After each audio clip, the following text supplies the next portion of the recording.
NEET paper leak, 28 case फिर भी सड़कों पर। कौन है विनोद जाखड़? एनटीए पर बैन की मांग, 28 मुकदमे फिर भी नहीं झुके थे एनएसयूआई अध्यक्ष।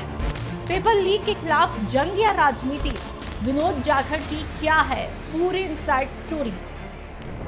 अगर मैं आपसे कहूं कि एक छात्र नेता पर 28 मुकदमे दर्ज है, कई बार पुलिस ने हिरासत में लिया, लाठीचार्ज हुआ, लेकिन वह आज भी उसी मुद्दे पर सड़क पर खड़ा रहा, तो क्या आप मानेंगे?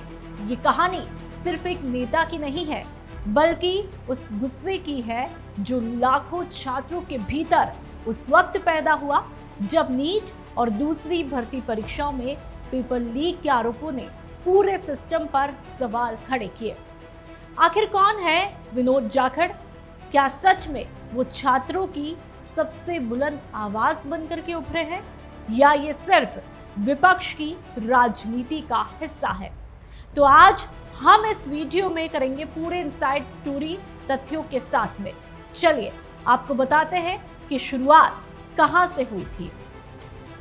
दरअसल 2024 में नीट यूजी परीक्षा को लेकर देश भर में विवाद खड़ा हुआ। पेपर लीक, ग्रेस मार्क, परीक्षा की पारदर्शिता और एनटीए की कार्यप्रणाली पर गंभीर सवाल उठने शुरू हुए थे।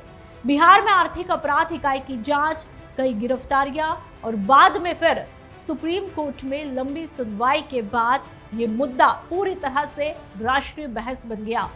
और इसी दौर में कांग्रेस की छात्र इकाई एनएसयूआई ने देशव्यापी आंदोलन शुरू किया था। इस आंदोलन का चेहरा बने उसके राष्ट्रीय अध्यक्ष यानी कि विनोद जाखड़। सड़क से संसद तक दबाव बना। विनोद जाखड़ ने सिर्फ तब प्रेस कॉन्फ्रेंस ही नहीं की थी, बल्कि लगातार सड़कों पर उतरकर जम करके ताबड़तोड़ प्रदर्शन किए। जयपुर हो, भोपाल हो, दिल्ली, डीडवाना, कुचामन, कई राज्यों में एनएसयूआई कार्यकर्ताओं ने जम करके एक के बाद एक विरोध प्रदर्शन किए। इन प्रदर्शनों में मुख्य मांगे थी एनटीए की जवाबदेही तय हो, पेपर लीक माफिया पर सख्त कार्रवाई हो और परीक्षा प्रणाली में सुधार हो।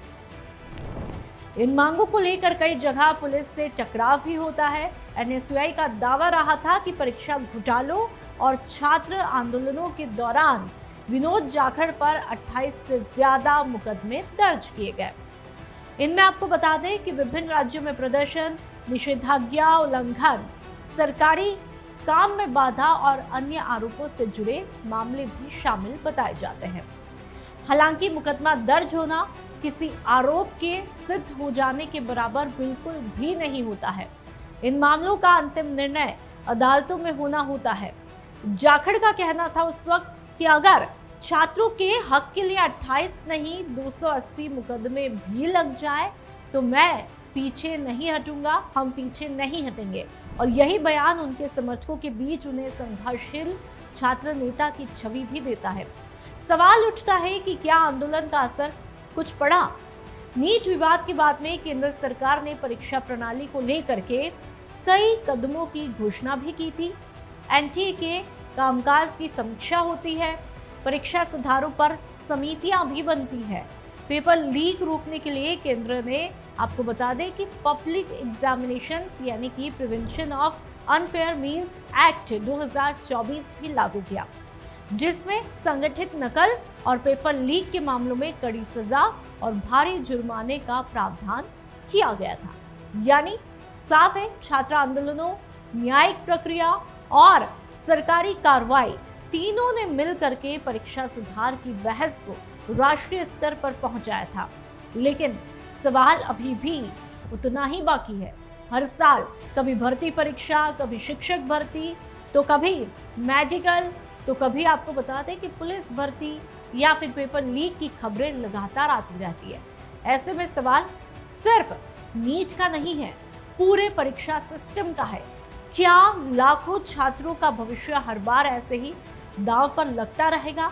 क्या सिर्फ गिरफ्तारियां काफी है या पूरे परीक्षा तंत्र में तकनीकी और प्रशासनिक सुधार की भी सख्त जरूरत है?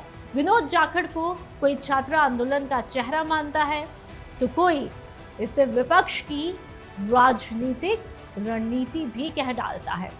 लेकिन एक बात तो तय है, पेपर लीक का मुद्दा आज भी करोड़ों युवाओं के भविष्य से जुड़ा हुआ है। अब फैसला जनता और छात्रों को करना है कि क्या मौजूदा सुधार पर्याप्त है, काफी है, या अभी भी लंबी लड़ाई लड़ना बाकी है। आपकी राय क्या है? क्या भारत में परीक्षा प्रणाली पर भरोसा फिर से कायम हो पाया है? कमेंट में अपनी राय जरूर लिखिएगा।